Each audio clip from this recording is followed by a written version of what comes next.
Hello, everyone. I'm Lawrence Yonan, Senior Application Scientist for Turner Designs, and I'm joined here today by Dr. Alan Wilson, who is a professor in Auburn University's School of Fisheries, Aquaculture, and Aquatic Sciences.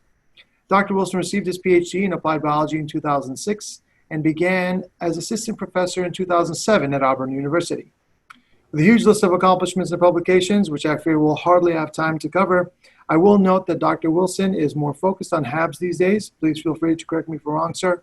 And has some things in the works right now, but I'll let Dr. Wilson tell us about some of the work his team does day to day in the field of HAB research. So Dr. Wilson, if you could briefly touch on some of these tasks and goals your team has or hope to accomplish with respect to HAB research. Yeah, great. Thanks for this opportunity, Lawrence. It's always a pleasure to talk to you. So as you said, I've been here since 2007, and water quality and more specifically harmful algal blooms have really been the focus of the lab's work since even before I got to Auburn, but that's really become kind of the foundation of the work we do.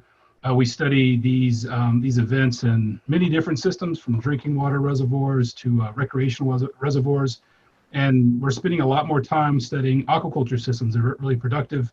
Algae is really abundant, so we're trying to get a handle on not only the causes of these blooms. We know nutrients are really important, but also what the effects of those blooms are, and also how to control them. So we're really trying to spend a lot of time helping folks manage the blooms that are out there, because in some of these systems that we study, controlling nutrients is going to be tough to impossible. So we're really trying to think of other ways. Well, if we can't take the nutrients out, then we've got to do something with the algae that's out there. So can you tell us how our instruments, Turner Designs instruments, have helped with your research, maybe commenting on any gaps Turner Designs was able to help fill with our technology? Yeah, so I've been using your fluorometers since I was a graduate student. So this has been a long time ago, over 20 years ago. I started my master's in 1998. So the tools have gotten simpler and more reliable for sure. I think the one I use as a graduate student probably was old then, and so the technology is a lot better now. But we still have a Trilogy that we wear out here now, and we've been using that reliably since 2007. I think that was one of the first purchases. And actually, y'all had a program. I didn't get one of these, but I know you had a program, and maybe you still do, where new people, I think primarily maybe students, but maybe postdocs as well, could request, like, put their name in a hat to see if you could get a free tool. And I'm cheap, and I didn't have a lot of money for startup, so I put my name in the hat. I didn't get it, but it's fine. We spent the money. It was a good investment. But we used a Trilogy, for chlorophyll analysis, but also phycocyanin, and because everyone's trying to find quicker ways to kind of determine the amount of algae, and specifically cyanobacteria, because some of them can be harmful. And as you know, it's not easy to count these things under a microscope. Pigments are great. They're not bulletproof, but they're great as a good kind of indicator. And you also sold a module. So you had a phycocyanin module, which we wear out. But it took some effort to try to get the module and the fluorometer to tell us information that we wanted, because we really wanted to know, get good estimates of the amount of cyanobacteria. And the machine was giving us raw fluorescence units, which can be valuable, but we needed to convert those into something that was meaningful to us in our systems. And so we wrote a little paper, actually after y'all did some modifications of our module. Now you have the wide module, the W module, which I thought was named after the Wilson lab, but apparently no, it's just a wider module. And but anyway, but it was still working with y'all has been great. So we've got that technique down. I still get calls and emails about people trying to figure out how to use it. Phycocyanin is a different beast than chlorophyll, so we've it's taken some time to get it to work out, but we measure almost all the samples that we have in the lab. They get processed for chlorophyll and phycocyanin. So we use the Trilogy fluorometer all the time. Definitely one of the most important tools in our lab. The other tool that we've been using since 2017 was the CyanoFluor, the little handheld fluorometer that y'all started to develop. And you actually asked us to beta test it. And I suspect I'm probably one of the worst beta testers that you've ever had, because we didn't use it as much as we thought we would, because we get so many samples, but adding a new tool into the suite of stuff we do, just more work. And I know you just kept bugging me, and eventually we started using it. And honestly, we process more samples through that tool than any other tool in the lab, because almost every sample that comes in, we use it. And as you know, that tool is really nice at kind of giving you an idea of the dominance of cyanobacteria in the samples. and it's been great. And so we've been using that reliably. Again, there's like everything. I mean, the data for chlorophyll is tighter than it is for phycocyanin, but other things besides cyanobacteria have phycocyanin. We know cryptophytes will have this pigment. So there's probably makes sense there's going to be a little bit more slop in the data, but our data are great. I mean, honestly, and we use it. If the data weren't good, we wouldn't be using the tool. But anyway, so we've been using that tool.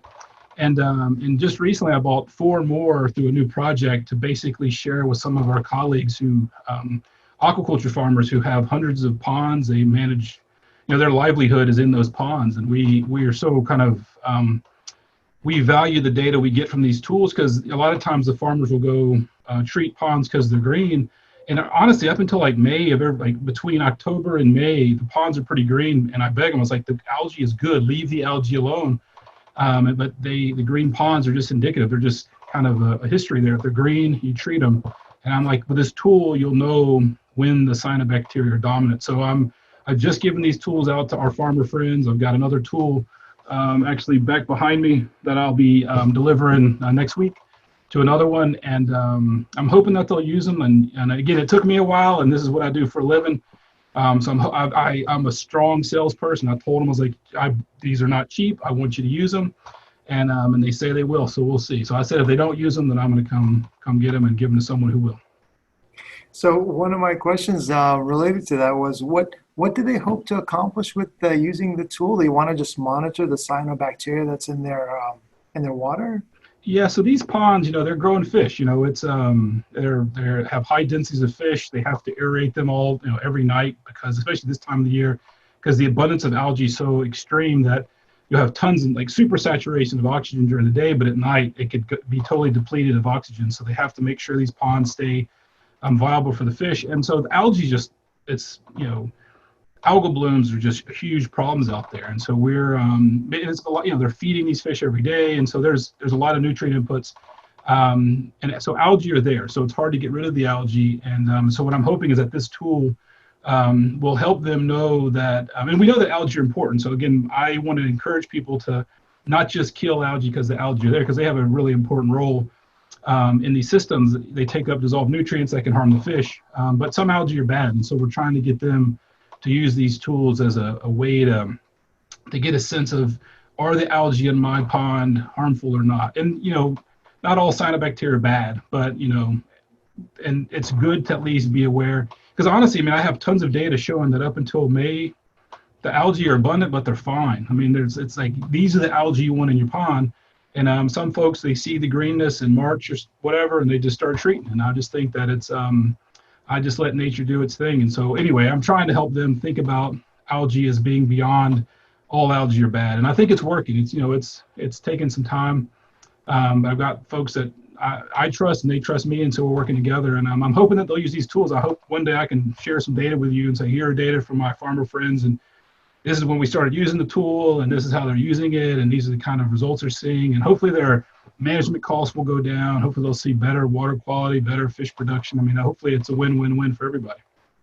Now, have they been using these tools right now as to date? Has someone picked it up? These farmer guys, have they picked it up and actually put a sample in and ran the sample? I'd love to say that they have. So when I trained them, I had samples. I actually had cultures of green algae and blue-green algae, the cyanobacteria, and so they could see how it works, see what the data are supposed to be indicative of. I even made laminated sheets, and I sent these to you. You kind of vetted these ideas, but I made it so simple for them to use, and I don't know if they've used it or not. So I sent an email a week or so ago, reminding them that I'll be back out there, and that I usually see them when I'm sampling, and I'll be sampling next Thursday. So I'm hoping that they'll run out and see me and show me all the data they're collecting and how they're using it. But at this point, I don't know if they've used it outside of when I was there. Now, correct me if I'm wrong. These aren't technical people. They're farmers who are managing some kind of farm, aquaculture, right? So I hope training wasn't too laborious. It's a pretty simple instrument to use, isn't it? Yeah. No, we made so the instructions are easy. So I give it to your team. They did a good job, but there's features on the tool that I think are probably unnecessary. So there's a a step where you can collect filtrate and you can blank out kind of dissolved pigments, and which is good to do. We do that, but it's because we process filters, so we have filtrate. It's easy to use, but the farmers, they are really busy, and so we're just streamlining it. So we gave them little pitchers and to scoop up the water, and they're honestly, it couldn't be smoother. So I could show them how to use that tool in a couple minutes, and they'd be good to go. So, but I was thinking about issues that we had when we first started with it. And honestly, the biggest issue for me was just doing it, because I felt like it's one more thing we have to do. It's going to take extra time.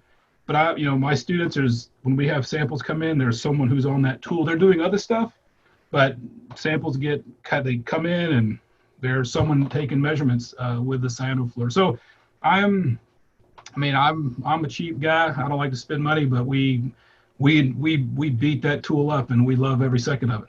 Nice, awesome, great to hear, Alan. Thank you so much. So thanks for this. Again, I'd like to thank Dr. Alan Wilson for just taking this time to provide us with this valuable information and insight related to his experience in HAB research. And if you're interested in seeing some cool pictures of phytoplankton, I'm going to plug your website right now. And if you're interested in seeing and getting some important links to some HAB-related sites, or just reading more about what Dr. Alan Wilson does, please check out his website, cyanopros.com. That's CYANOPROS.com. It's got some great links on there that I actually go into and plug away. You can also visit turnerdesigns.com if you're interested in seeing some of this instrumentation that was discussed here today and how it can help you in your research endeavors. Again, thank you for taking the time to sit with us, and we really appreciate you giving us this information. Thank you, Lawrence. It's always a pleasure to see you, man, and hopefully our paths will cross sometime soon.